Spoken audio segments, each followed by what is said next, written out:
a fresh pair of shoes on. Nikes, every Jordan with the jewels on. You know the vibes, I'm a sneakerhead. On me, I get a lot of bread. On me, I get a lot of bread. Yo, they call me Retro Rhyme. I ain't standing in no lines. I just pull up at the store and then the homie give me my.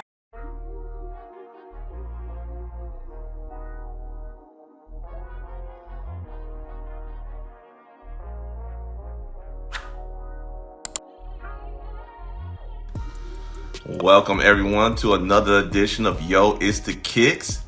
Glad to be here once again with you all, and also got a dope guest, Kicksology Sneakers. We're gonna act like you didn't see that. Yo, Joe, what's good, man?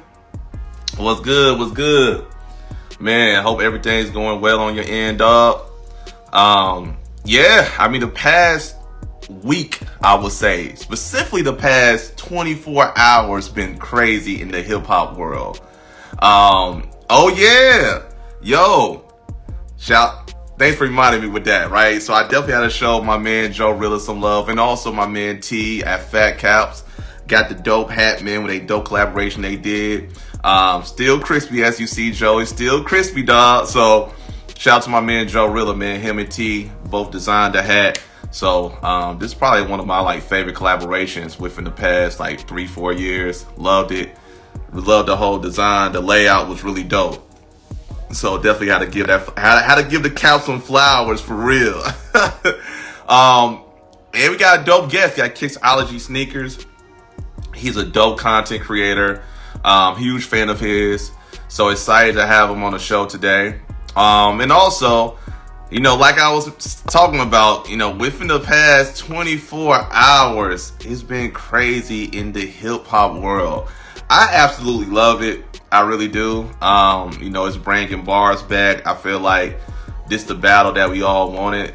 Kendrick and Drake is the two top tier rappers. I feel like it's been like that for quite some time. Out of the big three, with him, Drake, and Cole World. I know Cole World is sitting this out. I kind of see his vision now because it's getting personal. The gloves is off. Kendrick, well, let's start with Drake, right?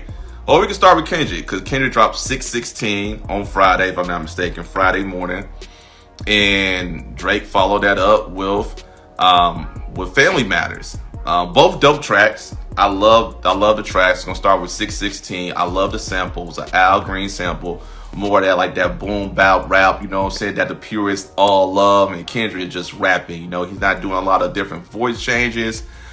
He's just rapping with that just rapid fire flow. That we all love. So I love that track. There was a lot of great jabs in it. I thought Kendrick was doing a great job as far as with his diss tracks, and his layout's been really great. Just got to give Kendrick his props. Then Drake followed back with Family Matters, which was amazing. Gotta give Drake his kudos. I know I was talking to some people and they were surprised. And I was like, I wasn't surprised at all. Really, since this battle started, I knew Drake was going to be battle ready because he's battle tested, with his battles against Common, with the Stay Scheming verse. Then also everybody know about his battle with Pusha T, right? But W was still a dope track. I think that's getting overlooked because of Pusha T response, which was amazing and well calculated. But every battle, Drake done jumped off the front porch. And it's other battles too, right? So with this Kendrick joint, I wasn't surprised at all. So I had a feeling that third track was gonna be his red button, as he would say. Or I've been hearing he still haven't pushed the red button, but I thought he did a really great job. He threw a lot of nice haymakers, I feel like, at Kendrick.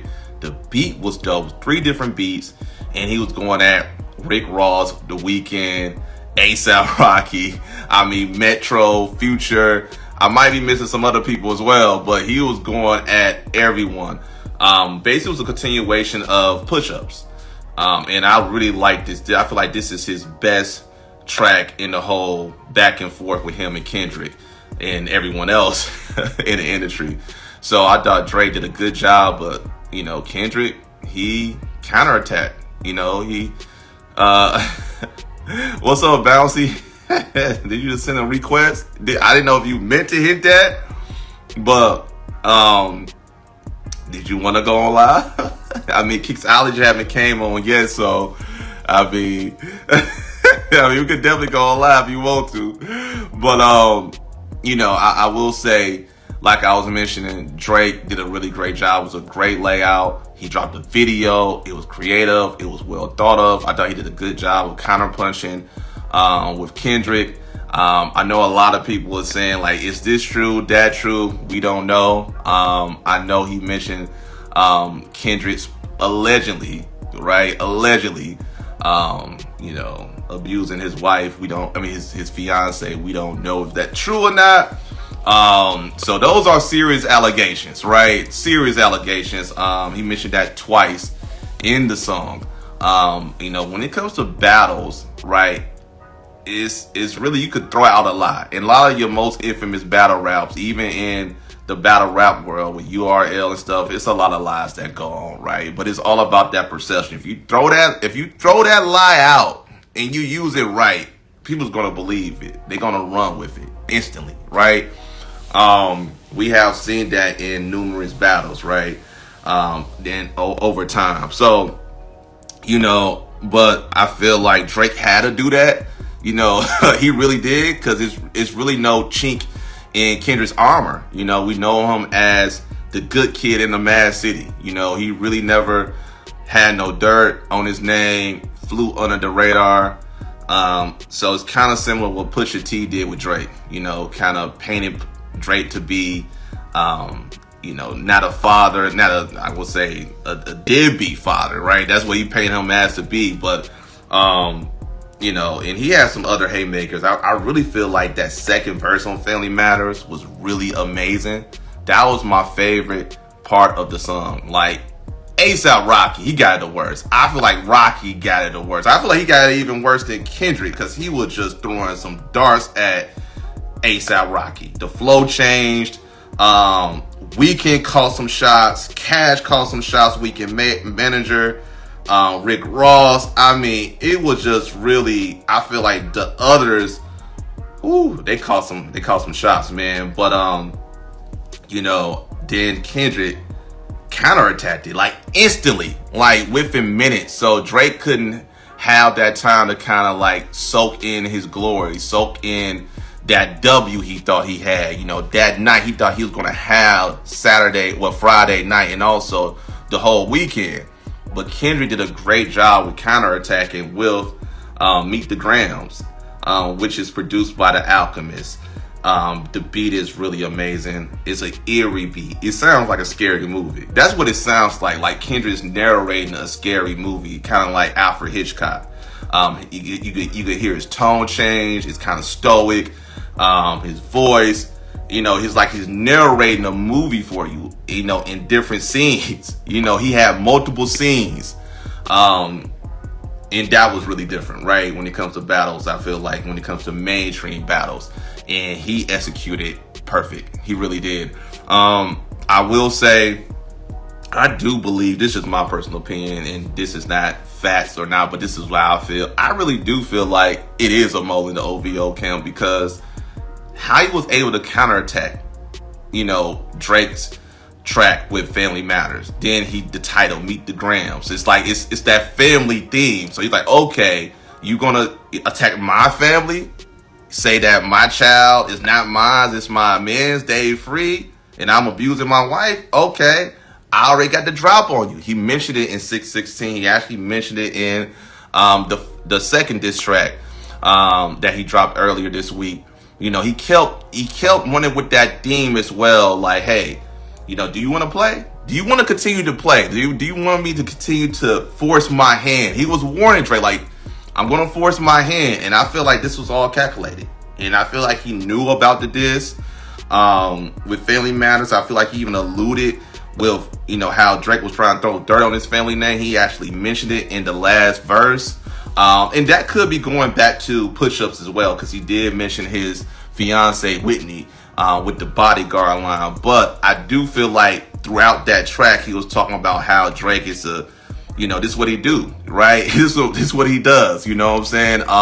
he gonna look for information and throw it out there, even if it's not true. He alluded to that in that song, so that's why I feel like he definitely knew the drop. He definitely knew the angle. He knew Drake was dropping. He knew at what time. So yeah, and this is something that's not new. It's been multiple leaks. Well, allegedly, right? From the OVO camp. Pusha T mentioned on the Joe Budden podcast. He said that 40 was pillow talking. What else?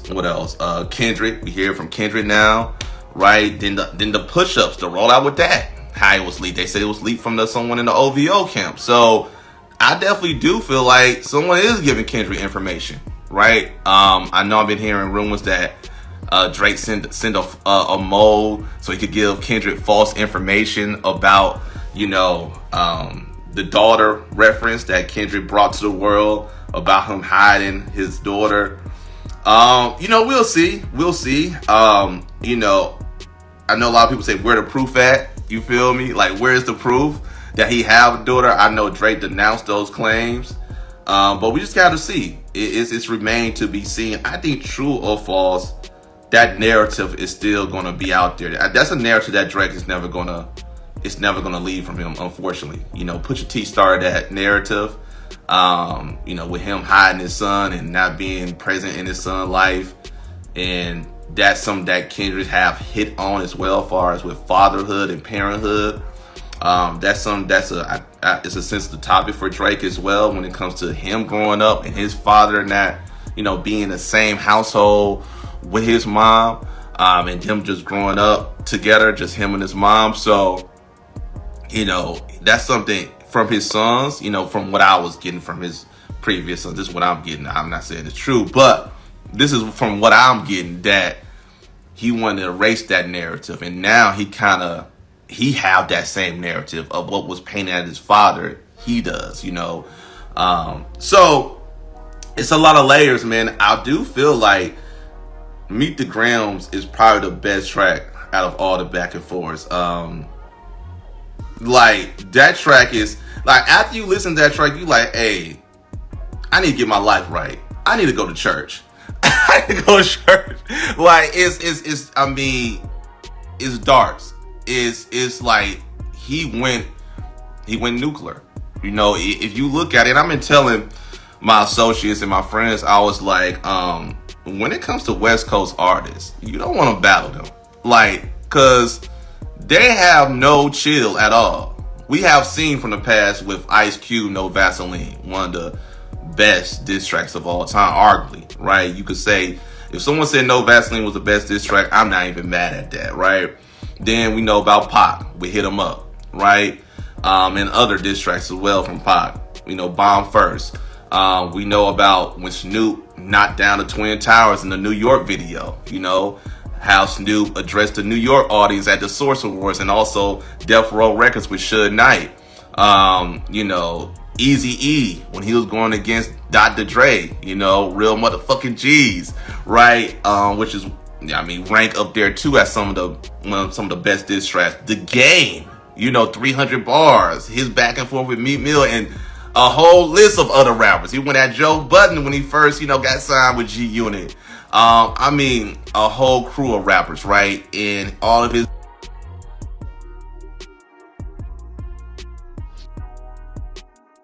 and who else? Geechee Gotti, who is currently in the battle world, who's arguably the best. You can make the argument him being like the best battle rapper right now. Geechee Gotti just been consistent. He's been amazing. I like Geechee. I like a whole list of battle raps. Shout out to my man DNA. Shout out to my man Goods. Go get those slick talks as well for my man Goods. Go support my man DNA. I see you, DNA, on the Power series, man. You've been raising Canaan and stuff. But yeah, those guys, man, been on yours to kicks as well. So, but Geechee, like I mentioned, DJ Quick, that back and forth with MC8 was wild, was vicious, and that's one of the most underrated battles as well. I forget which award ceremony. I think it was the Vibe Awards or the Source Awards 1 to 2. Correct me if I'm wrong, but DJ Quick was performing his diss track in front of MC8. Like, yo, what's up? So I mean, I knew when this battle happened, I was like, Kendrick is not gonna have no chill. It's gonna be a song where he drops where everyone's gonna be like, damn, and he have the lyrical ability that is elite. I mean, in every form. So when he dropped, Meet the Grams, it wasn't shocking to me, as far as with how far he went, and I feel like in battle rap, it's really no limits, to be honest. Drake mentioned his family, like Drake did with Pusha T. He mentioned his fiance. I feel like once you mention anyone in your family, it's off limits. You're the protector of the household. You gotta protect your household. So yeah, it's kind of similar to Pusha T situation, right? I didn't mention this in the beginning, but I love both artists. I love both artists. I'm just giving my assessment of what I've heard so far, but I love both artists. Been a fan of Drake's since Room for Improvement, Comeback Season. Love Kendrick since Overly Dedicated, Session 80. I think this is great for hip hop. As long as they keep it on wax. But it's great. It's great. This is what hip hop needs. This back and forth. I said it on my Facebook post. I think it's the best battle of all time. I know it's quick, and usually I'm not that type of person to just go out there and say it like, hey, this is the best battle of all time or whatever. But I always hold Jay and Nas as the best battle of all time. For one, Jay and Nas are my two favorite rappers. Jay number one, Nas number two, but some days it's interchangeable. It really is. So that was just an amazing time in 2001. So, and now we're getting that with Kendrick and Dre, and I feel like they are so similar to Jay-Z and Nas, because Jay was the quintessential, probably the most popular rapper in the mainstream, right? He was the one who had the streets and also had the radio. You feel me? He had the clubs as well. Where Nas really didn't really care about the mainstream success of that in the same way as Jay, as they portray Jay. But Nas had mainstream success. He had multiple number ones, and this man was selling units. You know what I'm saying? He really was. So, and he just really kind of was known for the crowd. You know what I'm saying? Like the purists really love Nas. And I think a lot of people kind of don't forget about that because social media wasn't around. But you had a lot of purists who really criticized Jay-Z. Said he was just braggadocious. He talked about material objects, money, cash, hoes. He even mentioned that, do you just skim through the lyrics? Do you listen to them? Like, I'm not just talking about that, So that's something that Jay was getting criticized for. In same way, Drake is getting criticized for as well. He's braggadocious. He got pride. He got ego. He's selfish. He don't talk about certain issues in the black community. People question his blackness. So he's the most popular out of the two. He get all the mainstream accolades, when it comes to billboards, awards and stuff of that nature. Kendrick get a lot of critical acclaim when it comes to like Grammys and having multiple classes and stuff of that nature. So it reminds me of Jay and Nas. It really does, and Kendrick, I feel like Kendrick was the underdog coming in my opinion. That's just what I felt from the general consensus. And I felt like Nas was the underdog going into that battle with Jay. When Jay dropped Takeover, everyone that was Nas fans was Jay fans, seemed like it, right? People thought it was over for Nas. When Drake dropped, Push-Ups, people was like, oh man, it's a wrap. Then he dropped Taylor Man, they're like, oh man, he can't come back, right? Just like Nas took his time. Nas took actually about 3 months. So just think, if Twitter was around back then, they would have lost their minds. I think it was about 3 months, if I'm not mistaken. But he took quite some time to drop Ether, and it was well worth the wait. Just like how Kendrick took his time. I think it was about 2 weeks, right? And he dropped, his first diss track. official diss track, not like that, right? I would say like that, which is it was a diss, but his first full official track, just himself, dropped that earlier this week on Tuesday, and it was well worth the wait. So very similar, you know. People forget that Nas did drop a diss track before Ether. He actually did. I forgot. I think it was I forgot what the track was, over the Eric B and Rakim joint. You know, he did drop that. People forget about that, right? You know, he was going at not only Jay, just the whole Rockefeller team, to be honest. Then he dropped the official joint, right, with Ether. You know what I'm saying? So Ether really was the second diss track in Nas arsenal. People forget about that. So that was the actual response to Takeover. The first joint he did was a response with Jay perform at Summer Jam. So just want to give that background to everyone. But like I was saying, when Kendrick dropped Meet the Grams, that was his Ether. That was his Ether right there. You know, and I think it was an amazing track, man. I think like how he just, it was probably the most creative diss track I ever heard. You know, what's up, Outlaw? Oh, what's up, Kixology? All right, let me go ahead and bring you online, man. I was just talking about the back and forth.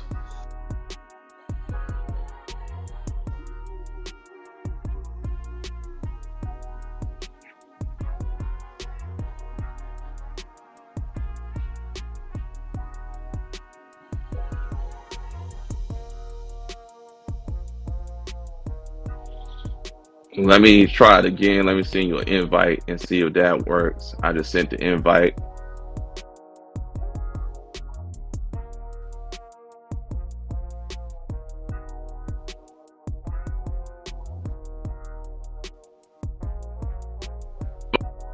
Or you could try to send a request, Kissology, and see if that works, man. I did send an invite 3 times. Yeah, they do be tripping, man. I do agree with that, man. My last one, it was going slow when I was uploading. I'm like, man, never went like this before. But what's good? What's good? Yo, what's good, bro? Give me 1 sec. Oh yeah. Take your time.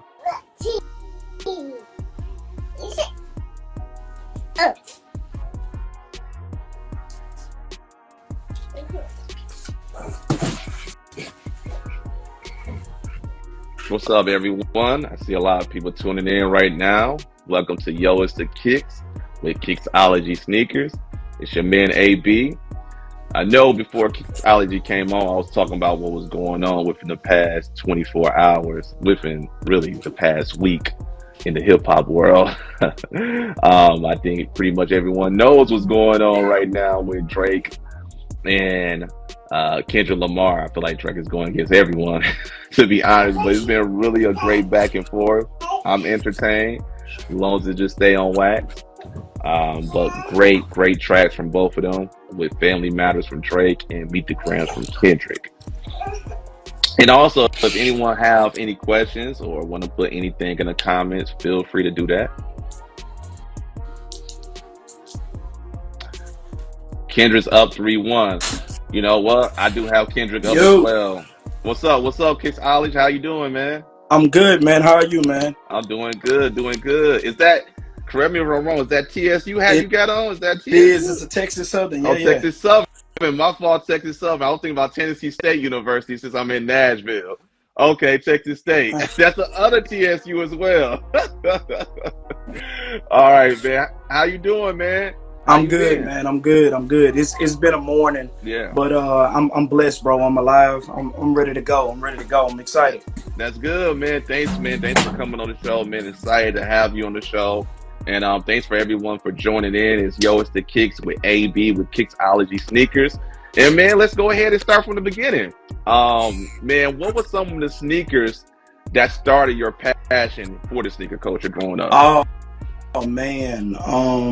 Right off the bat, I can tell you first one is, and I can actually show while I'm talking about it. The Bred 11. Ooh. The Bred 11s was special. Still is.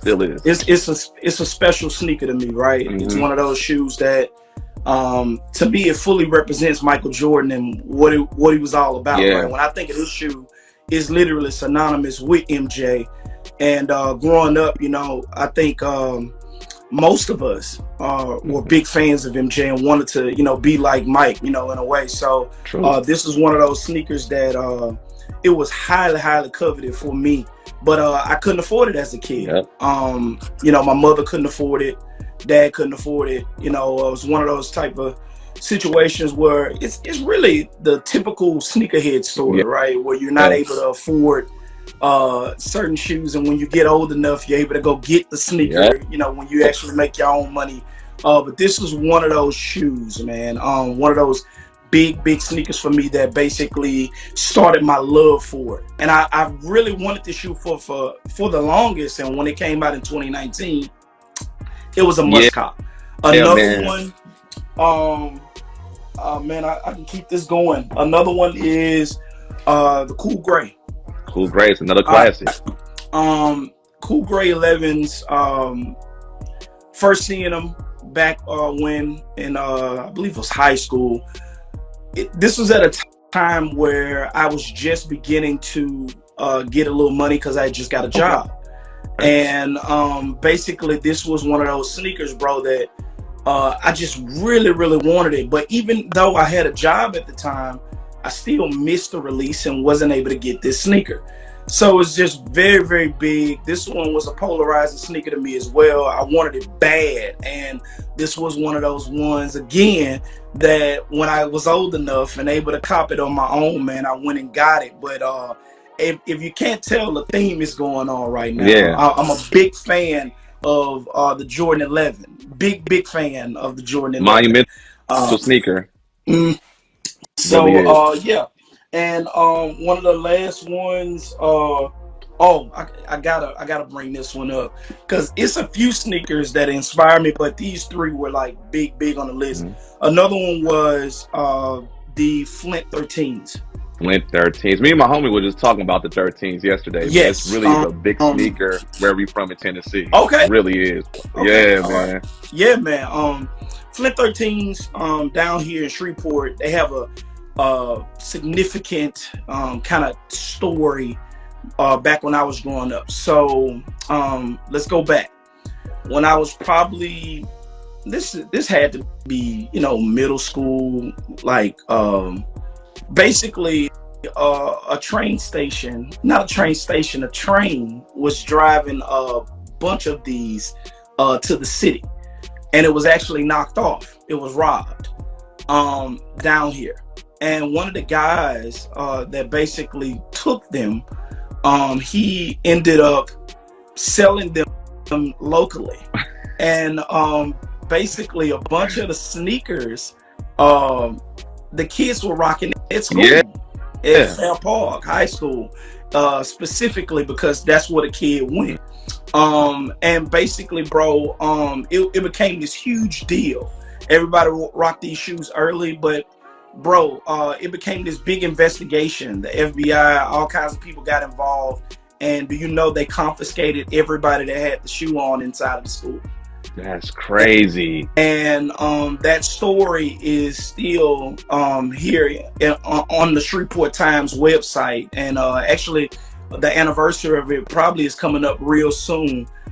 Basically, and shirts have been made about the story, everything.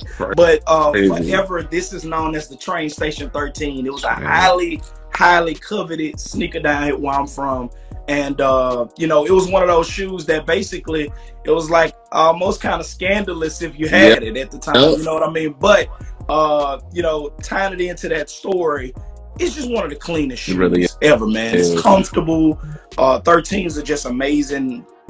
Color blocking from the navy to the gray to the white. That little hint of North Carolina blue. Yeah, man. Yeah, I mean, you know, it's just one of those sneakers. We already know the bubble. We know what time it is. It's just one of those shoes. It's a timeless classic, man. The 3M is well on it. Yeah, man. 3M as well. So yeah, this was you know, 3 sneakers. If I had to like pick 3, because it's a bunch that I could go with that were very, very influential in me starting to collect. So yeah, I mean, those sneakers, like you all just mentioned, man, it's monumental. I mean, the 11s, itself was just generational sneaker. I remember seeing the Concord 11s in person. It was in elementary school. I was at recess. come on, man. And I ain't gonna never forget it, man. It was during recess. We was playing kickball. It was my homie Zolfar, and he had the Concords on, brand new. First time blocking the joints, man. I seen the leather, the color blocking as well, the white and black. I was like, oh my goodness. Then when I seen the breads, it just went to another level, man. That black and red, Chicago Bulls was in their prime at the time as well. You couldn't go wrong with that colorway, man. So, it's my favorite shoe. It's my favorite shoe ever, bro. Yeah. Like, literally ever. Like, and there are a lot of sneakers that we could talk about and discuss that are great, but no shoe will ever top that one. It don't matter how hype it is. It don't matter whatever the case. Like, for me, no shoe will ever top the Bred 11. Yeah, man. It's amazing. It's like a piece of art. That's what I would say, man. One of Tinker's finest jobs in design, man. I would say that, man. And I want to get your thoughts on the current sneaker culture right now, right? It's always like a revolving door. It's always ever changing, right? We in the era of hype beats. We resell, is very popular. I feel like it's reached its biggest heights right now when it comes to the general consensus. And also as well as birthing young entrepreneurs, which is really dope. I love that aspect as well. And also it is harder to get certain sneakers with the apps and stuff of that nature, right? Ain't like how it was hand to hand and stuff of that nature, right? Where we had to go to these stores, right? Some of those popular retail and mom and pop shops and build relationships. But now it's really different. I mean, how do you feel about the state of the sneaker culture right now? I mean, you kind of, said it. It's just a revolving door. It's one of those things that is up and down. But I actually like how it's settling down for the most part as of recent. You're able to acquire more sneakers, which is an amazing thing when you think about it. Most of us, we've been collecting for a while. So we know what the groundwork has been like to get a lot of these shoes in the market where resale was supreme, right? Yes. So the newcomers, they are actually getting the tail end of what was a major high for the resale game. Yes.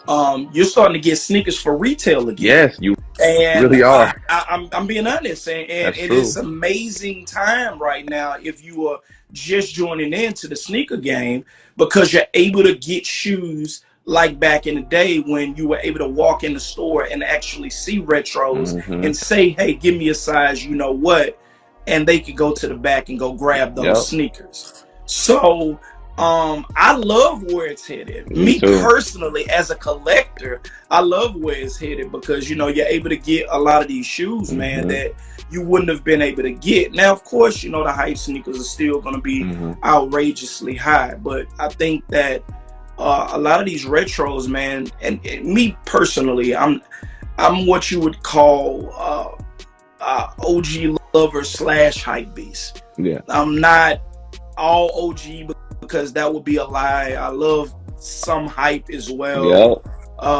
So yeah, I'm one of those people that's kind of got that slash in the middle when it comes to sneakers. So honestly, bro, like I just feel that the game is changing for the better. You're able to grab certain shoes now, and that makes me happy with the way that it's going. Yeah, of course, certain shoes are still going to be highly coveted and they're going to be hype and hard to acquire. But I think that the fact that you're able to get shoes again for retail or a little bit above retail, this is a good time to be a sneakerhead.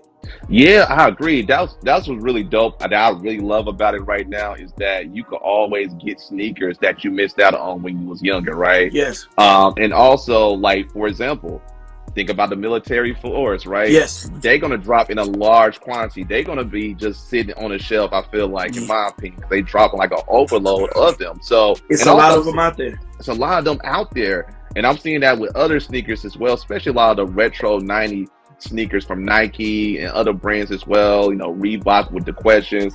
you can really go in the store and just kind of walk back out. You know, it's not even long lines for certain sneakers that we grew up in love. So I love that aspect. I do love even the resale market. I know the resale market do get frowned upon, and I can understand in certain situations, but I do like the resale market when it comes to that aspect, because I could always kind of bypass the lines if I want to and just go to the resale, right? It's just convenient right now. Yeah, man. As I got older. So yeah, I do see a lot of pros, and I feel like, you know, I do have to embrace the new, right? And still like what I like. Absolutely. You know, I love what I like when it comes to the vintage OG joints, the retro joints, but I do love a lot of the new joints right now. I love so many different brands, man. So I think it's a really great time for anyone just to get into sneakers right now, because it's a huge variety of so many dope brands right now. Absolutely, man. Absolutely. And right now, content creation is great, right? Content creation, man. And talk about, man, what made you want to become a content creator? Well, my wife is actually she's certified like in social media. I mean, she has certain degrees inside of this aspect of this world of social, and she actually is the one that kind of pushed me to push out more content as far as what I love, basically, right? And I was already kind of into it, right? I would let me kind of go back a little bit. I started off not on Instagram, actually. I started off on Facebook. Facebook was actually originally where Kixology Sneaker Closet started, but it was more of a local thing where I was just trying to show people that, hey, I know a lot of people don't know this, but here in Shreveport, man, we got a lot of sneakerheads and a lot of sneaker collectors that are actually like really doing this. This is not just like, you know, some city where, oh yeah, it's a smaller city, but we don't really have anybody that's collecting shoes like that down here, right? So I think that I wanted to just showcase Shreveport as a place where people love sneakers, and we do have sneaker collectors. And it started off as this like local thing, and man, it's grown into what it's grown into today, where now I'm interviewing people from Boston to New York to out of the country to like it's just amazing. I'm talking to you now. Like that's true. That's true. All of this stuff has happened gradually over time.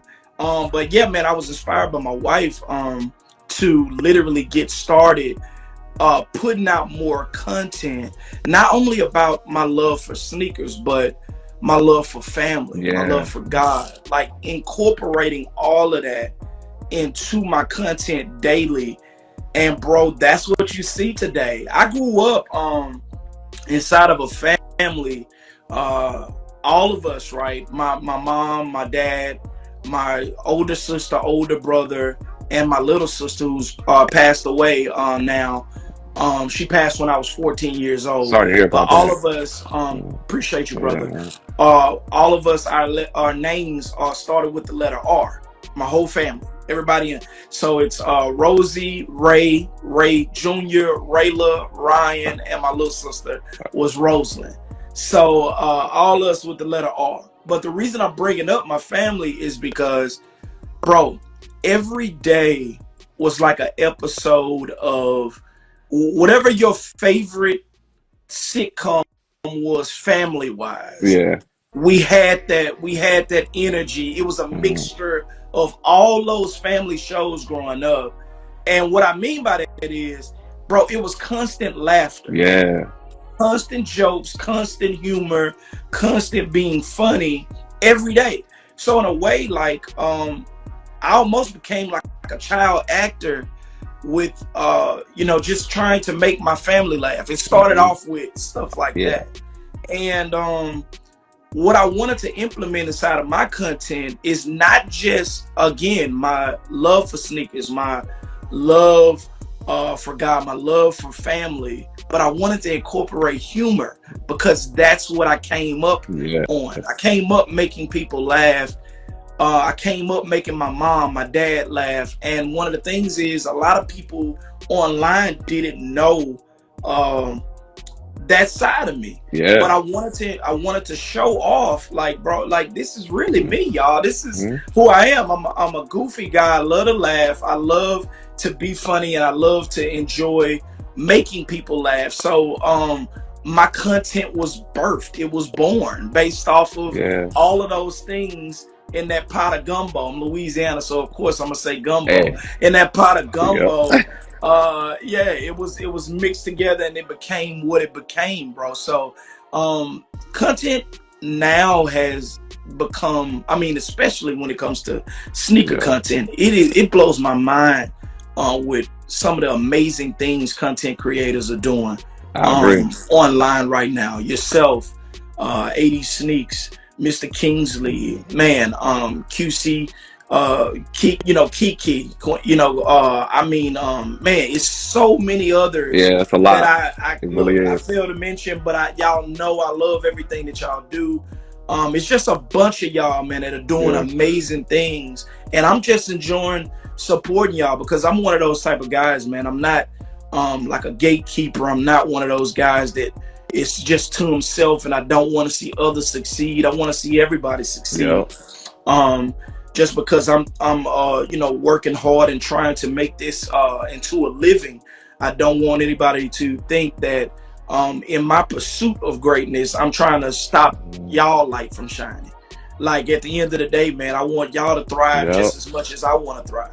I'm just that type of individual. So I love the way that the world of content is just thriving and getting better and better, and more ideas are coming out and more things are being brought to the platforms and the spaces. So it's been a lot of fun for me. And yeah, man, so that's my story on content creation and how it all kind of got started. And yeah, I love where the game is headed, man, with all the different things that I'm seeing right now. I love that background because it's very similar to myself as well. Shout out to the wives as well. My wife, she have a background for us in like content creation and stuff of that nature when it comes to flyers and stuff. So she do all my flyers. So she do all my flyers. Dope job, by the way. So yeah, thank you. Yeah, so she's really great at that. So similar situation, kind of help, push me to do far as with my, what I'm doing right now, Instagram and stuff of that nature and social media. And I agree with you. It's so many great individuals right now that's in this space. I mean, so many amazing people that I was able to meet just through Instagram, through social media, and they doing great stuff. And it's a lot of great authentic content that I truly love. Like, it's not just clickbait, but it's genuine content for sure, man, about the culture. So I love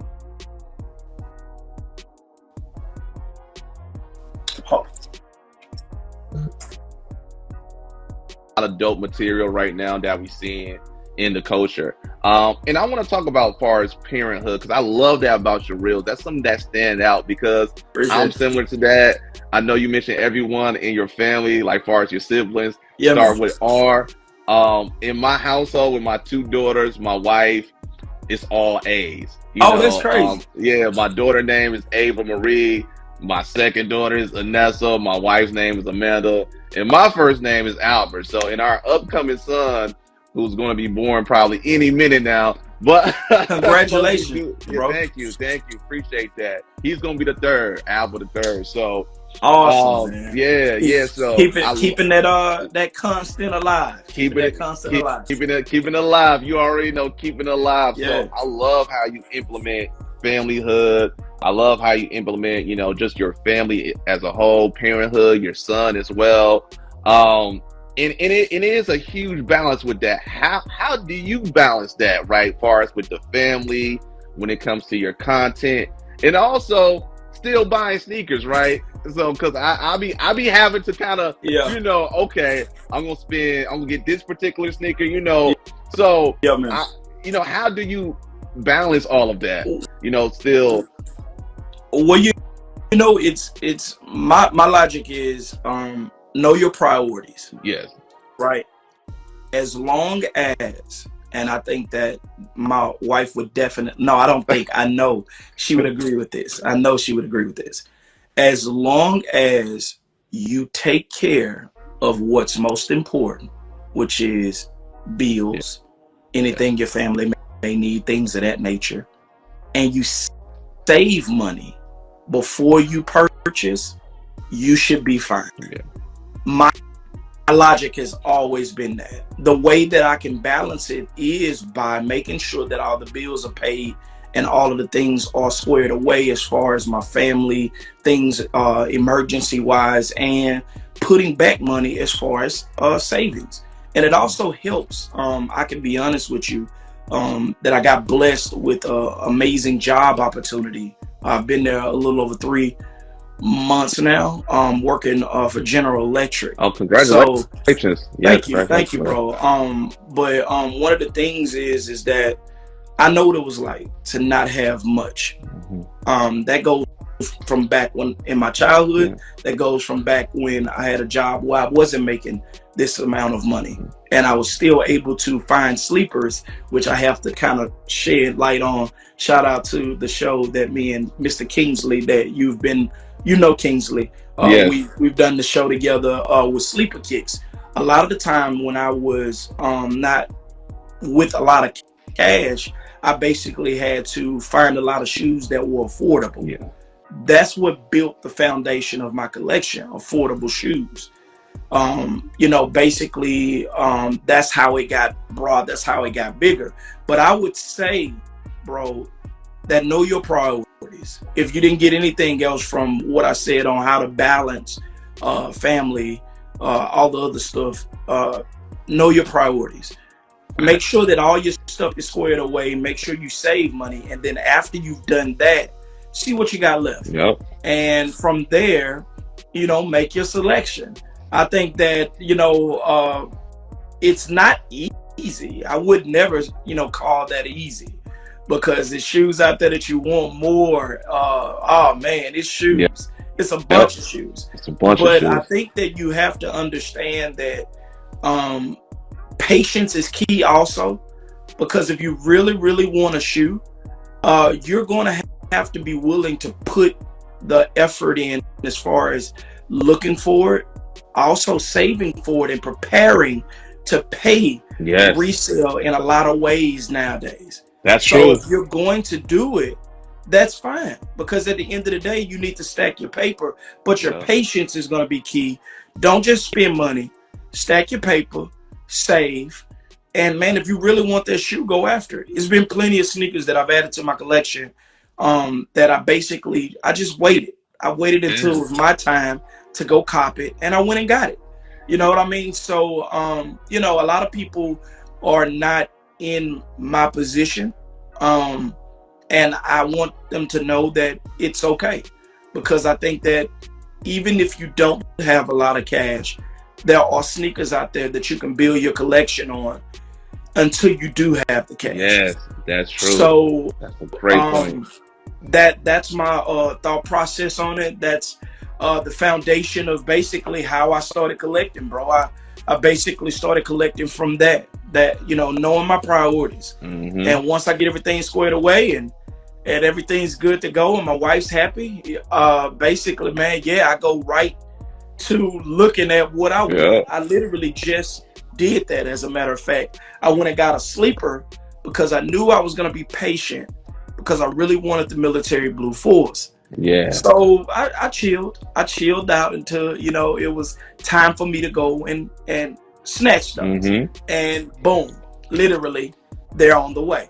So that's how it goes, man. You have to just kind of be patient, and when it's your time, go grab. So yeah, man, that's my advice for people. Know your priorities. From there, man, be patient, and eventually the shoe will come to you. And if it don't, it's okay, because just like there are plenty of fish in the sea, there are plenty of sneakers out there in the world for sneakerheads. It's so much variety, like I mentioned earlier, and I love that what you just mentioned. Hey, like if you don't got the money to get this particular sneaker, like a Jordan or whatever hype sneaker that's over $200 retail, it's so many other sneakers that's on sale as well. They having so many different sales. Like if you go on Nike.com, you could get some nice Forces. You could get some Air Maxes for sale. You go on social media, they got Sneaker Still. They got I forgot, I think it's Kick Finder or Sneaker Finder. right? Where they'll let you know what discounted sneakers is available at the major retail stores like Foot Locker, Hibbets, and stuff of that nature. So New Balances is on a crazy run. You know, you can find some 550s for that low, right? Speaking of my wife, bro, she just joined in. That's Callie right there. What's good? What's good? Hey, Callie, how you doing? Yeah. So you know, it's so much dope sneakers that you can find for a good price, and that's why I be telling people, like, you can still get fresh on a budget, right? On a budget, you can. And I'm a huge fan of Lil Brother, Fontaine, Big Pooh, and Knife Wonder. And I remember they had a song called "Good Clothes," talking about going to TJ Maxx, find those good clothes for a good deal. But like, seriously, you could find like discounts just in general and still get fly on the budget.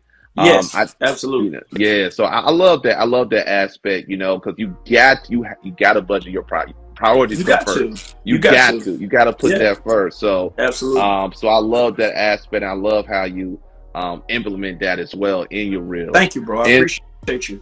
And something that I want to talk about as well that I really love, right, about your content and your interviews as well is so diverse, right? When it comes to women, you have a lot of women on your show, on your platform, when it comes to the sneaker culture. Discuss just the importance of women in the sneaker culture right now.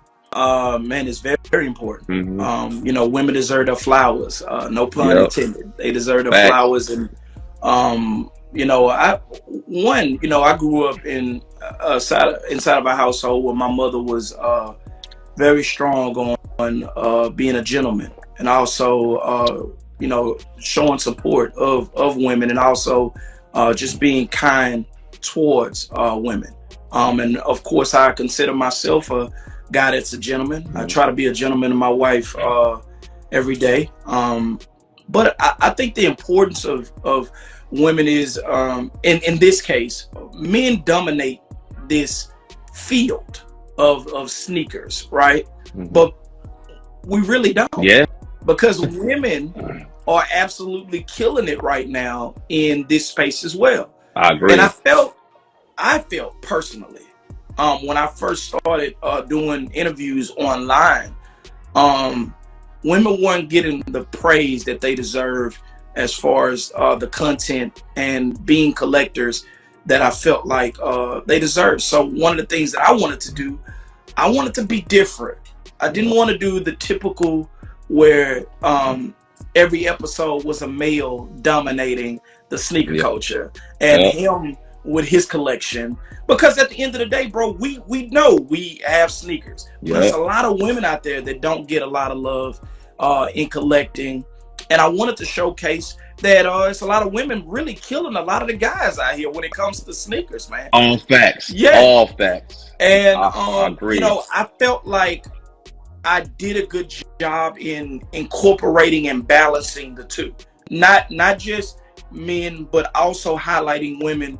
I wanted to highlight everybody, put it that way. I wanted to highlight everybody. It wasn't one of those things where it was gender neutral. Yep. I wanted to highlight everyone. And I think that when I put an emphasis on the queens out there, you know, I've been tremendously blessed with that. And I want to thank all the women that I've interviewed, all the women that support the show, all the women that show love. I just appreciate y'all. But I want to say, man, I think that it's a lot of women out there that are absolutely killing it and deserve more credit in this sneaker game, because in certain ways, just listening from the ladies, they're still not getting the respect that they deserve in a lot of ways. Agreed. So if I can do my part in highlighting the queens that are out here killing it when it comes to sneakers and what they're doing, I'm gonna do that. Yeah. I'm gonna highlight it. I'm gonna use my platform to highlight the women that are absolutely murdering it in the sneaker game right now. Because again, that go one of the ladies right there that's absolutely killing it. Keisha just joined in. But yeah, man, women are extremely dope, and you know, my wife right now, I can use her as an example. She's just started collecting and everything. But I remember a time when my wife was a person that wore heels and flats all the time. That's all she wore.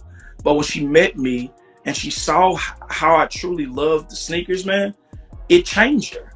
And now majority of her closet is sneakers. It's no longer heels, it's no longer flats. Majority of her closet and her footwear is sneakers. And one of the things is, man, again, women are absolutely killing the game just as much as men are. I think really that is my primary focus, and I'm just highlighting it. So the importance of women is to do your part. Do your part, men, because we know that this space is dominated in a way by us, but on the same level, it's not. It's not. Women are absolutely killing it, from the designs, the creativity, the way that they dress, the way that they put it together. You know, and we need to highlight a lot of the women that are you know, killing it. And I'm just doing my small part, because there's a lot of dope individuals out there that are doing the exact same thing, and I applaud them. That's what this is about, man. Just showing love and spreading love. Again, I'm a godly man, so I'm always gonna go back to love and spreading love. So I think that's my way of doing so. The women in this demographic who feel that they aren't getting the love that they deserve as far as sneakers, I just want to highlight them. I just want to show them love and give them a platform to showcase that they love sneakers just as much as we do. I agree with that 100%, man. I love that, because I feel like where the sneaker culture is right now, it's because of women. Absolutely. I go, you know, for example, I take the Jordan 1s. I feel like the Jordan 1s became so popular to the general consensus due to women. And I feel like the sneaker kind of started that, like the model was the Chatter backboards. And when I started seeing them wearing that in other colorways of the ones, that's when it really took off. Even Air Max 95, specifically on the East Coast, a lot of women on the East Coast wear the 95s. So they play a huge role when it comes to sneakers. And I think if you look at certain models like the Off-White 4s, right? Which drop just the women joints, right? You know, you start to see more sneakers just for them, but it is hard for them to get those sneakers. You know, it really is. It still got to go through loops and bounds. And you still have a lot of men buying up the women's sneakers as well. That's very true. You know, that's very true, bro. That's very true. Tough. It's tough for them. So it still is a lot that need to be done, but I do love how, when I see yourself highlighting that, because that's very important, because you don't see that on the blogs, you don't see that on the websites, not blogs anymore, but on the websites, right? I would love to see that more. I would love to see that more, but we don't really see that. So it's like, it's so many dope individuals doing their thing in this space. You know, for example, I got y'all Wendy Franklin and Tasha. Shout out to Tasha Sanders from Her Grails. They do a lot of dope stuff. They based out of Houston. Kicks and Afros with Melissa Chanel. I'll make sure to go follow, man. And follow them. Yeah, they are amazing. Melissa Chanel, she just did an interview with Jennifer Hudson just recently. She was on, I forgot what reality show she was featured on. Love is Blind. She was on Love is Blind. So they actually designed a sneaker for one of the couples. So great Ashley Hall, Sneaker Barb, just to name a few. So it's a lot of great women in this space. A lot of that's doing their thing, man. So I love that. I love that right now. Appreciate you. So I agree with that, man. You know, we got to keep shining that spotlight, because if we don't, no one else will, right? No one else will. No one else will, for real. Absolutely. I would definitely agree with that. And also I want to talk about, far as going back to you as a content creator, right? And when it comes to building a dedicated fan base, you know, how did you go about that? Because I know it's some people that might ask or wonder, like, how do you build that dedicated fan base with being a content creator? You know, it's really amazing, bro. My wife, okay, she tends to tell me, like, babe, you really do. You got yourself a real following. You got yourself like a real, like, you know, fan base of what you put out. And I guess I never really even saw it like that, because when I first started, bro, I was just doing it for the love and hoping that everybody would like it. You know what I mean? That's literally how it started. It started with just putting out genuine content that I was like, man, you know, I hope I get a few laughs out of it, or I hope I get a few eyeballs on it. And hey, if that happens, man, that'll make me smile. That you know, I brighten someone's day. but bro, it just became this thing, right? It took on a swell, like like it took on like on a role of its own. Like eventually it just kind of exploded. And I think it happened when one of my videos went viral, and I hit my first 1 million views. That's dope. Yeah. That's dope, for real. Once that happened, my life as far as like Instagram, and people will go, well, he's only like, you're a little over 6,000 followers, but you have to understand that this is organic following. This is just putting in work and getting people to follow you one step at a time, that follow you specifically for what content you make. Agree. And not buying followers, not, you know what I'm saying? 'Cause you could anybody can easily go out and just go get 10,000 followers and buy them.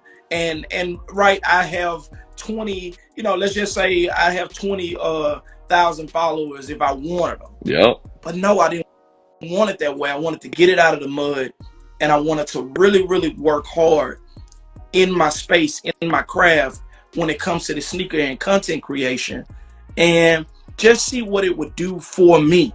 But I can speak to not only myself and the work ethic, bro, that got it to a place where I could build somewhat of a fan base. But I have to give love to those that basically helped me get here where I am today. Now, it took a team to get this going.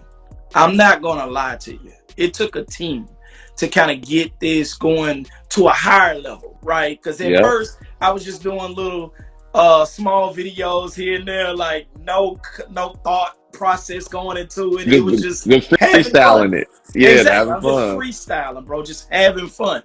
But it was my wife who was like, hey, you could be doing more. And it was also my wife and putting me in touch with, I got a shout out to him. His name is Monty, and he's a content creating manager, like basically on Instagram, Monty Lines. Monty helped me tremendously because he was one of the ones that told me you can be a brand when it comes to your content creation. And he was the one that told me, hey, you need this, you need that. This would enhance the look of your videos. Why don't you try these ideas? And basically, bro, I remember what it was like. I can remember what it was like when I was putting out content and I could barely, literally, I could barely get 500 views. I'm talking about, I remember what that was like consistently. Matter of fact, no, I ain't even gonna say 500. I could barely get 300 views when it comes to posting a reel on my space, on here on Instagram. And from work, from listening, because see, this is the key. You have to listen not only to those that are trying to help you, but listen to your audience. Yeah, that's true. That's a good Listen point. to your audience, the people that follow you, listen to them. They will show you what they like, and from there, you can grow from that. Listen to what they like. You can put content out based on what your audience wants to, hear and see from you. And I know this is gonna sound cliche, but I found my niche. I found my niche. And once I found it, I just wanted to kind of grow from that. And I think I've done a good job in just staying with who I am rather than trying to go into a space that I know is not my lane. I've only kept it me. And I think that's going to be important if you're a content creator. Yes, it's cool to implement certain things that you see from other content creators. It's cool to take ideas. It's cool to collaborate. It's cool to do all of those things. But remember to keep it you. Keep it you. And listen to your audience. Because if you want to grow, you're going to have to put the work in. This isn't something that you can wake up and just get in front of the camera and then boom, you're instant viral sensation. Oh yeah, for sure. Right? Yep. It took a lot of work to get that million views on that reel. And then it took even more work to get a second reel hit 1 million views. You get what I'm saying? It took even more work. So it's that foundation. The foundation. And building something that people actually want to see, want to listen to. I'm grateful for every single follower. Because like I said, it doesn't matter if we had 2. I'm going to treat that 2 like 2 million. Yep. Every follower matters. And the moment you start to realize that as a content creator, I believe your growth will start to go higher and higher as you continue to build on who you are and your presence in this world of social. You have to find your niche and what makes you. Yeah. And when you find that, grow from that, and then just keep consistently putting in the work. And eventually you'll start to see growth not only from a follower standpoint, but you'll also see growth as far as the viewership. Yes. You'll also see growth as far as the people that want to collab, people that want to do certain things. That's true. Exactly. That's true, You'll man. also see growth from a comment perspective. You'll also see growth from people that you were like, whoa, I didn't think that they would respond to me. Man, but all of a sudden, so true. Yes. Now you're getting love from people that, whoa, I didn't, wow. I never thought that I could tell you honest to God story. I never thought I would interview Jay the Sneaker Guy. I never thought that would happen. I never thought that would happen. Yeah. But it happened not only from Jay being an awesome individual and agreeing to do the interview, but it also happened, I believe, truly, because I was constant with showing who I was, not who others were, but who I was in this sneaker space, showing love constantly in this sneaker space. And eventually I felt like God just kind of watered that flower and it blossomed into what it is right now. I really feel like, and Callie just made a great point. IG's new update is going to help smaller content creators a lot. And you have to understand, use what is out there, bro, in this space that can help you grow organically. Use this stuff, man. Whatever Instagram has going on for small content creators, if you know your following is not very large, you have to use this stuff. Don't overlook it. Use it. Use these tools that can help you grow, bro. But honestly, bro, all of that, what I said, that's how I feel about growing your fan base. Be consistent, listen to your audience, and just be yourself. Because I think that at the end of the day, if you do that, God will bless the work that you are putting in, and you'll eventually be able to grab the following that you're looking for. Because I may not have 100,000 followers, but one thing I do have, I have a loyal base of people that like what I put out, and that's all I can ask for is for that. That's all I can ask for is that, man. And so and that's a blessing. And I think something else, a reason why you got that dedicated fan base is your content is original, it's different. Like even with your interviews, right? It's not just the typical sneaker questions, right, that we see, sometimes on the other mainstream outlets. Like you really get to know that person, like beneath the surface as well. One thing I learned from, shout out to my guy Sean OSD Williams, Sean Paper Chaser Williams. He's actually co-founded OSD with D Wells. They are amazing, man. They like my OGs and kind of like a, you know, my like a mentors to me as well. Yeah, man. But Shout out to him. he said something, man. He was like, speaking about the sneaker culture, like he loves like just the people in the sneaker culture that brings us all together for our love of sneakers. And I was like, man, that stand out, you know. And when I see your content, I resonate with that because, you know, you get to know the people when you do your interviews. You get to know your family as well. With having your kids in the reels, and also far as just the spirituality, you know, that's something that I'm close with, you know, growing up, you know, in the church in the South. This, you know, so that's stuff, you know, that I resonate with as well, and still being fly, right? Still being fly, man. So that all goes into your content. And one thing I like what you just mentioned, team. I know everybody want to be on self-made like I did it, but nobody's never got to where they got in life and accomplished even those that claim that they're self-made, someone helped them. Exactly. With advice, told them about something. It don't always have to be putting money in your pocket. It could be advice. It could be, hey, I'm gonna refer you to this person. You know, it could be just telling them, hey man, I love what you're doing. Yo, I love what you're doing. Just that confidence. That confidence is amazing, man. But yeah, man, I agree with that 100%. 100%. So it's like, you know, you're just doing this for the love, but you start seeing people reaching out to you like, dang, I ain't think he or she knew who I was. Yeah, you know, I'm being honest. I felt that exact way, bro. I felt that exact way. To see certain content be liked, I mean, you like by certain people, you're like, man, wow. Yeah, like, you know, like literally. Yeah, you literally do. Wow. I hear. So yeah, man. I'm with you. That's 1,000%. All right, so coming up, right? So I know we down to the last question, right? The last couple questions. Okay. So I got time. You got time? Okay. Okay. Perfect. All right.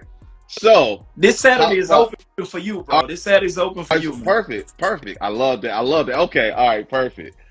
So your top 5 sneakers that dropped so far this year. Do you got any top 5 that dropped this year so far? Okay. So right off the bat, 2 of them are the Bread Reimagined. The Bread. Yeah, those are amazing. I absolutely love this shoe. Oh my goodness. I've already rocked it once on a date day with my wife. I love this sneaker. My second favorite sneaker of all time. That's my second favorite sneaker of all time. The Bread Force. So I want to keep it a buck. I already know that this will be in the top 10 as far as sneakers of the year. I already know this will be in that. But I've been basically wanting this shoe since last year when they did the mock-ups. So this is definitely one of those ones for me as far as what's dropping this year off the rip. Another one, I would definitely have to say, even though they have changed the name to Industrial, which I do not like. Military Blue Force is definitely one of those ones for me. And they are en route as we speak. I believe they'll be here on Tuesday. Speaking of Tuesday, bro, speaking of shoes en route, I gotta pivot real quick to a quick story. I literally hope that they like basically bring my shoes here where we stay at over here, because they actually dropped my package off at another spot the last time that UPS dropped off my stuff. I want to know, not from you, and I look, I'm going into interview mode. Look, I want to know from you, has this ever happened to you where they dropped off your package at a wrong destination, and that person brought them back? But bro, let me tell you what that person did that really had me a little bit nervous about my packages being given to another location. They opened the box before they gave it back to me. Oh my goodness. So I literally am going to have to call UPS and make sure that they specifically make sure that my stuff gets to me, because bro, they opened the package up to see what was inside of the box before they gave it back. So what if that was the Military Blue Force? You think they would have gave it back then? Nah, they wouldn't. Not at all. That's what I'm getting at. And yeah, man, I'm not a big fan of that. And look, my wife talking about you was Yeah, upset too. Yeah, I would have been too, for real. and Like, I don't like that. I don't, because like I already know, because I had some sleeper heat that I purchased. It was the Saucony's. yo, those are crazy. And shout out to Saucony, by the way, I'm who've been I'm a dropping. big I fan. love it. I'm a big I fan love the of J Tills. I love the J Saucony's. Look, Tills down here we call them collaboration. Saucony's, by the Yes, way, yes, bro. yeah. I, So I just had shout out to Jason Faustino. He's actually like the senior global manager over Saucony, right? So he was like, yeah, I had to get used to saying it, right? And I had to get used to saying that. And one of my OGs, man, shout out to my homie T from Fat Cows, got his hat on. If you ever in Nashville, go to Fat Cows. That's dope. they got all Yeah, the I keep that in flavors, mind. all I've the been wanting to get out there to Nashville for a minute too. so definitely. So if you and the family come out here, definitely check out Fat Cows, because they actually have a line of Sauconys out there in the store. Okay. So he actually he was like, yeah, Saucony, Saucony. So when I had an interview with Jason, and just detailing just all the dope collaborations they've been doing, like with J Tips last year, which was amazing. I think that was one of my sneakers of the year, in my top 10. Mm-hmm. Recently, Trinidad James with his brand Homework. Yes. They've been on fire. Like, Mm-hmm. they really have. Like, I love everything they've been releasing so far. Absolutely. So shout out to them. I love their brand. So, that was the actual sneaker that was in the box that the guy had opened up. And of course, I feel like because it was just a typical Saucony, right, in the box, that's why he gave it back to me. Yep. But I felt like if it was the military blue fours that were en route, He would. I don't think he would have gave those back to me. Nah. I think he would have opened that up and literally kept Yeah. it. So, just to be mindful, y'all, make sure your packages get to you. Yeah. And not to somewhere else. And that goes for anybody that's anywhere, right? It doesn't just have to be an apartment. You could be living in a house and they could drop your stuff off next door.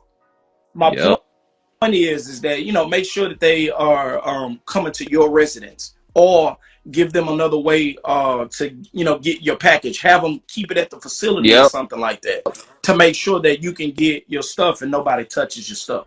So, but yeah, man, back to regular schedule programming. I gave you two. Another one.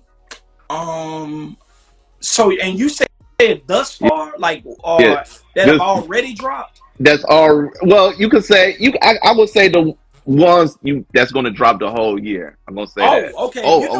Then that opens up a whole bunch. Now, someone just said UPS got me for the Joe Fresh, because oh my goodness, I would. You see what I'm saying? Oh my goodness, I would have been hurt. I would have really snapped, because I love those. Bro, I love what Joe Freshkes is doing right now. That's what I'm saying, man. Like, you put all your time and effort into grabbing these sneakers, and your hard-earned money to purchase them, for somebody to steal them. Yeah. I mean, it's just ridiculous to me. It hurts. It's ridiculous, bro. It never happened to me, but my brother, he got some shoe cleaner. I forgot. I think it was maybe Jason Marks, and he bought like the full. I think it was like the full, the full kit, I believe, right? Like with the microfiber towel. Wow. So he spent a good amount, right? And it was stolen. It was stolen. Like, UPS didn't deliver it. They didn't deliver it at all. And that's so crazy to me. Yeah. Now, of course, what he had to do, like, file a claim, and they gave him they didn't give him the resale money. They gave him what was retail of it, I'm assuming, correct? Yeah, that's what they did. He filed a claim for it. He filed a claim, and I believe they did do that. I gotta ask him, but he did file a claim. But I know he was frustrated. He was so frustrated. Like, he was about to lose it, because he cleaned sneakers. He actually cleaned sneakers as well. So who wouldn't be, from all the work that you put in to grab that, and then for it to just be stolen by somebody who did not buy it? So it was. I'm glad that that's a relatable thing in the sneaker community, because that's going on a lot. That's going on a lot. Like, it really is. It's something that needs to be talked about for sure. So maybe we'll discuss it again another time. But yeah, man, you were mentioning that you've expanded it a little bit for me. You said, like, drop it this year. dropping this year. Dropping this year. So yeah, you expanded it for me because if it was going based off release, I would have threw some Kobe's in there, like the camel joints. Kobe. Yeah, the Kobe. You know, I would have threw a few in there that have released already. That you know I was a fan of, and I really like what they did. But since you opened it up and gave me the year, now I could get funky with it. All right, so Black Cement 3 is dropping later on this year. Yeah, that's an absolute cop. Yeah, absolute. I'm just talking absolute. I got 2 pairs of the Cement 3s right now, and that's my favorite sneaker. I think I'm gonna have to do 3. That's my favorite. Yeah, I just gonna have to. That's my favorite 3 of all time. Yeah. Now, I love the white cement. Don't get me wrong. I love them too. Yes, I love them too. But the Black Cement 3 reigns supreme. I'm talking about reigns supreme. So I gotta have it. 2, the 17s. All of the 17s with the briefcases this year. 17s is an underrated sneaker. I feel like. When they dropped, I remember when they dropped, and I was young, I just felt like that sneaker was always ahead of its time. It had the briefcase, it had the DVD in it. I mean, the colorways was crazy, the model was crazy. Like, bro, it was just ahead of its time. I feel like, in my opinion, like no, bro. So you are speaking facts right now. All right, you're speaking facts, and when it comes down to it, they got 3 colorways dropping. They got the Thunder pair, they got the UNC pair, and they have the red pair. So Jordan is trying to take all our money this year. Yeah. And Nike. Jordan Nike definitely trying to take all our money this year. That's 3 pairs that I'm definitely keeping an eye on. It's a few Travis Scotts that I'm intrigued by. That I definitely like. I would be interested in having a pair. I like the Jumpman for retail. The Jumpman Jacks is really growing on me, like, by each day. I like the Jumpman Jacks. I really like those. I shout out to my bro Jay the Sneaker Guy. Literally, he does all kinds of videos, not only showing the shoe itself, but lace swapping it and putting them on feet to showcase what they would look like. Right? That's dope. All right, so he already, of course, had the pair, and I like what he did with them. Put some brown laces in them. He threw, he just kind of, that's what he does. He swaps it out. So I like what he did with them, and he made them look a lot cleaner to me. And sometimes that's what it takes for sneakerheads, and we got to understand that that's the game. You're not going to always love the shoe immediately. Sometimes the shoe has to grow on you. Yes, it does. Then eventually you're like, you know what? I do like that shoe. Yep. You know what I'm saying? And that's real. I'm serious. And that's the reality of being a sneakerhead. You're not going to immediately like it all the time. Like, it's been a few shoes, bro, that I've looked at on the mock-ups, or then when they were about to release them, and then I'll go, yeah, it's all right. And then when I see them on feet, I'm like, yo. Yes. Oh my goodness. Crazy. That is so true. Like, I say one sneaker that did it for me was the D-Books. The D-Books ones. When I first shout out to Tyrannosaurus Rex. He is the king of the D-Books right now. I just want to make that known. He buying every pair. Hey, they, that reminds me of my homie. Shout out to my homie E, and also another homie T Money. All right. They bought multiple pair. I think my homie E got the Mirage joints, like the blue. And also my homie T Money got the original colorway that came out. They like the cream joint. Yeah, man. That's a sneaker that grew on me. When I first seen it, I was like, nah. I wasn't really feeling it. I'm like, Yeah. Then I started seeing them on in real life. Like, I started seeing in real life. I started seeing pictures of people wearing them out with outfits. I'm like, yo, these are really fly. Like, real talk. They look really good. Like, you can rock them out. It kind of bring back that feel back in the 90s, like, where people was really wearing Nike basketball shoes or just basketball shoes in general out in public. Not just on the court, but out in public. That's a sneaker. The AE1, the Anthony Edwards, I really love as well. I saw him on feet. I think Wale had a pair on. He had him looking crazy. Yeah. I was like, yo, Yeah, you know Yeah. what I'm saying? I was like, they really wavy. Then I got a homie, he I bought some. And yeah. when he bought some, I was like, man, like, I already was liking them, but when I seen them in person, I was like, yo, he showed me a picture of them, and I was like, yeah, these are it. So, Oh, for sure, man. For um, sure. it's a lot. It is a lot of sneakers Oh like yeah, that. yeah. When I see them, Yeah, I'm like, without you a know doubt, what? man. But yeah, those are some that I'm looking forward to. Um, and it's a few others. I know I want to double up on a few. The J Balvin The threes. J Balvin's is crazy. Um, I do know that it's a few others I believe that dropped this. Because I already mentioned Travis Scott. He got that like kind of laney colorway. I know it's his high school, but Yeah, it's yellow and blue. It's a few shoes, but if I had to pick a few, man, I gave you a few. I gave you yeah, I the like that. 17s, Yeah, yeah, the Black 17. Cement threes, those two there. But it's a few, man. But if I had to pick it right now, man, I'm gonna call that Bred Reimagine as a top 3 shoe right now. Oh yeah, for sure, Right for now. sure. The Breads is definitely the top three. My brother actually got them, and when he got his, I went over there and I was like, yeah, the materials it reminds me of the OGs, of the actual Crazy. OGs in a way, like far as just the how it looks and Yeah, stuff. So man. I love the aesthetics of it, and I got the ones that dropped. I think the ones that dropped in the package.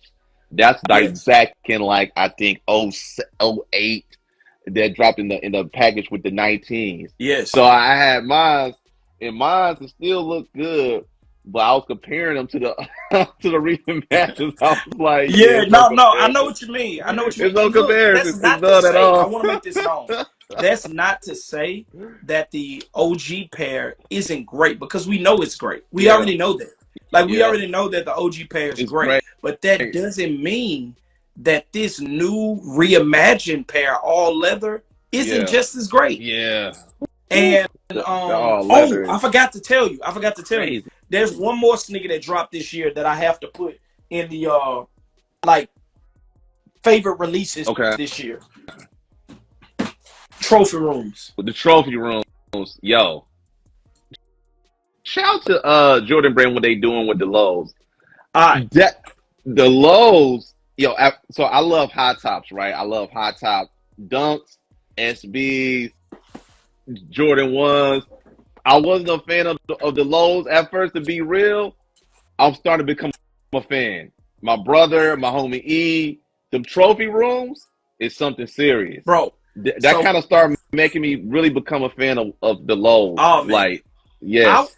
This is one of those sneakers that I wanted just as bad as I wanted the Bred 4 Reimagines. And I actually did, I don't know if you saw it, but I did a reel basically using my little boy as a representation of me when I was a little boy, looking through some of my father's old things and stumbling upon a Jordan rookie card. And fast forwarding to now, me getting the trophy room, the rookie card Jordan 1 lows, and basically walking out with those on my feet. All right. Yeah. So Marcus Jordan actually reposted that reel in his store. That's dope. Shout out to Marcus Jordan for doing Shout that out for to real. Marcus Jordan, man. I look, I was beyond honored because people don't understand that even something like just sharing something to your story, Yeah. how impactful that is for a content creator. It's very helpful. It sheds a light and gives a certain eye to a demographic that I may not have found unless he did that for me, or unless any of my followers did that for me. So I just want to say shout out to Marcus. But yes, bro, that pair for me is high up there. That's a top 10 sneaker of the year already for me. The Trophy Room Jordan 1 lows. Trophy rooms is nice. They're nice. Yeah, and honestly, when I told you earlier, certain shoes, how you see them on feet, and that's what changes your mind. It's been like that for the longest when it comes to Jordan 1 lows. I really wasn't a fan of Jordan 1 lows whatsoever. I wasn't But when either. I saw them on feet and people were rocking them, I said, okay, I need to get on this train. You heard me? I need to get on this train. So actually that is my first Jordan 1 low, to just shock you. That is my first one. And I started off with a bang, didn't it? No, you did. You did. And that's the perfect one to go for. And it's a perfect summer sneaker. It's a perfect sneaker for the springtime. Like, this is the perfect time for it. Yeah, man. And they drop a lot of dope colorways in the lows. Like, they drop a lot of dope joints. So, definitely did. You know, like definitely I mentioned, my brother, my homie E been copping the low top ones. So yeah, I like what they're doing. I like what they're doing a lot. It's really dope. And so when it comes to, right, we mentioned the top 5 sneakers. It is some sneakers I see in the back I really like. It's the ones, if I'm not mistaken, I think they're the metallic ones in the back, the white and red joints. Is those the metallic? Are we over here? Yeah, over here. Is those the ones right there? Well, these over here are the ones you're talking about? The below, right below. Oh, these are Mom and Yer. Okay. I thought it was those is crazy. James Whitner, what he doing with his whole Crew social status? Shout out to James Whitner. Shout out to my bro Marcus Stokes, man. Stuntman Stokes. He got me this pair. Forever grateful. This is one of those shoes that I definitely wanted. But at the time when it released, I couldn't grab it. And Marcus, aka Stuntman, was able to give me this pair for retail. So shout out to Marcus, Stuntman, for real. That's definitely one of those shoes that I really wanted, and I was able to grab, man. Sometimes you're gonna get shoes as a reach back. You're gonna reach back and go grab shoes that you wanted when they release, right? So and every collaboration he did with Jordan been really great. I will say that. It's been really good. It's been really good. Always been great. I love the 5s he dropped. Last year was really great. Like the white and light blue joints. So I love what he's doing. I love what he's doing with his collaboration. Speaking of that, bro, that's another brand I just want to say real quick. That's another brand that's dropping this year that I'm looking forward to their releases as well. Because he has a few 3s that are dropping, I believe, a 4 as well. He has a Jordan 4 that's dropping this year. So those are some other sneakers that I am looking forward to possibly getting this year as well. Yeah. So I just want to throw that out there. Shout out to my man Kiari. I see Kiari. Yeah, man. Shout out to Kiari. Shout out to y'all, man. And DJ just joined. Yeah, shout out to DJ as well. So, all right, before we go, is it any other sneakers? You got some crazy joints in the back that you want to showcase. I see the is that the reimagined 3s in the back? The Simmons joints? I see you got some crazy joints in the back. Yeah, man. Reimagined 3s, without a doubt. I mean, this is definitely one of my favorite sneakers, man. I'm a 3 lover as well. I know a lot of people know me as the 11 guy because I really love 11s. But Jordan 3s, man, are really amazing to me. I love how they feel on feet. Yes. I love how they look on feet. They're just a real clean shoe, and you already know, man, with that red Jumpman on the front, it's one of those ones for me that are crazy. You already know, these Saucony joints. Yes. J-Tips. Big fan of these Sauconys. I love those. And the style in general of the Grid Shadow. I'm a big fan of this silhouette in general. So don't be surprised if I have like 50 to 100 pairs of these in this silhouette coming up throughout the year, because I'm grabbing. As I told you earlier, I love that. This is the one I just grabbed. And this is a crazy pattern.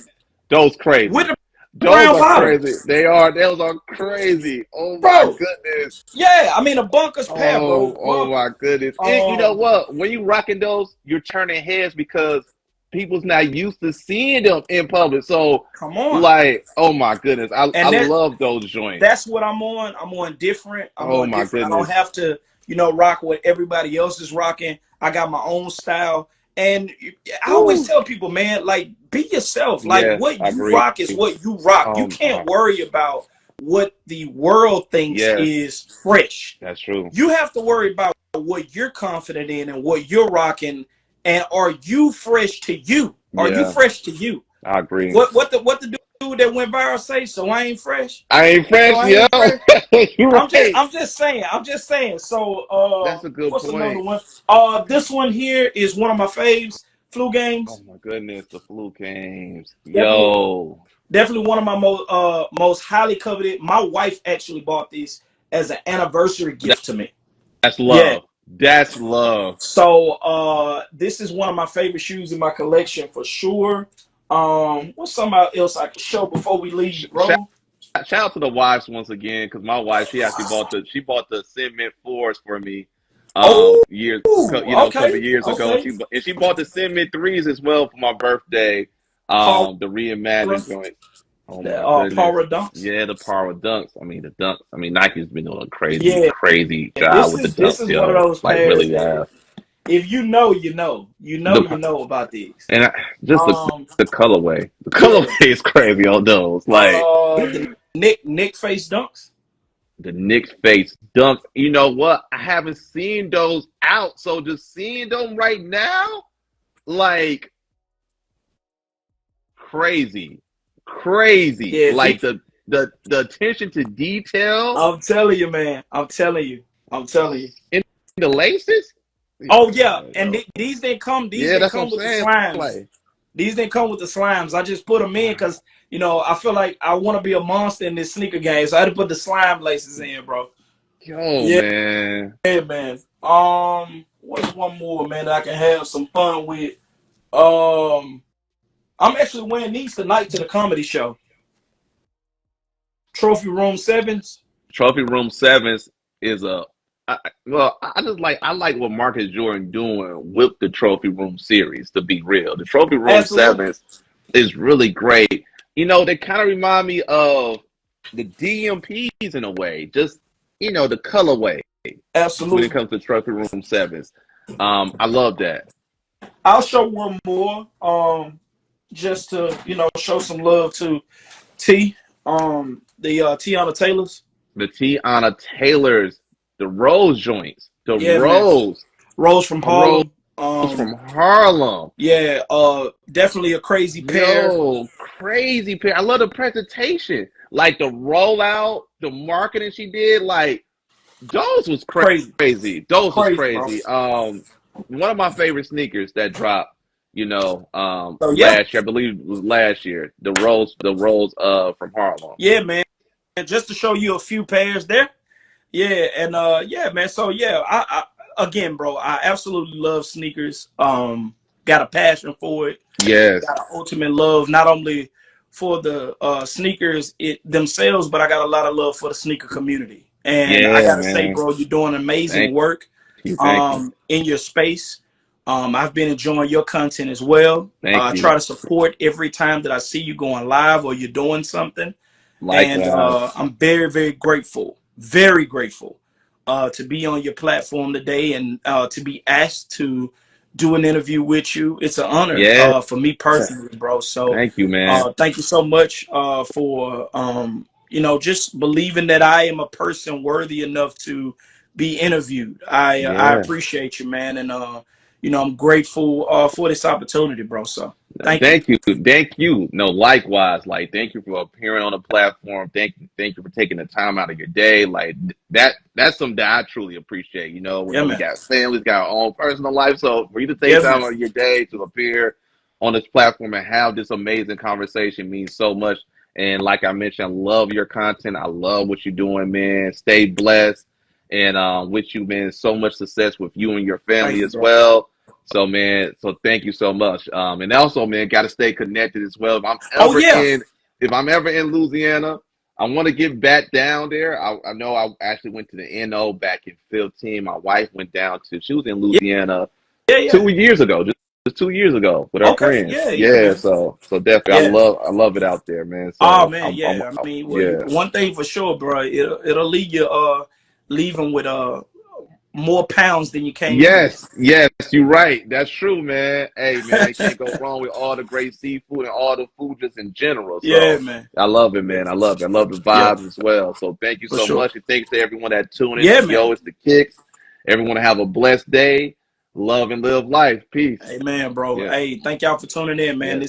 It's been really, really fun. It's always strange to me, bro, whenever I'm the person getting interviewed, because I'm always it's Same always here. strange. Same here. Yeah, exactly. So Yeah. I gotta say, even though you're interviewing me now, we're gonna have to do this vice versa soon. So for sure. Just you know, hit me up.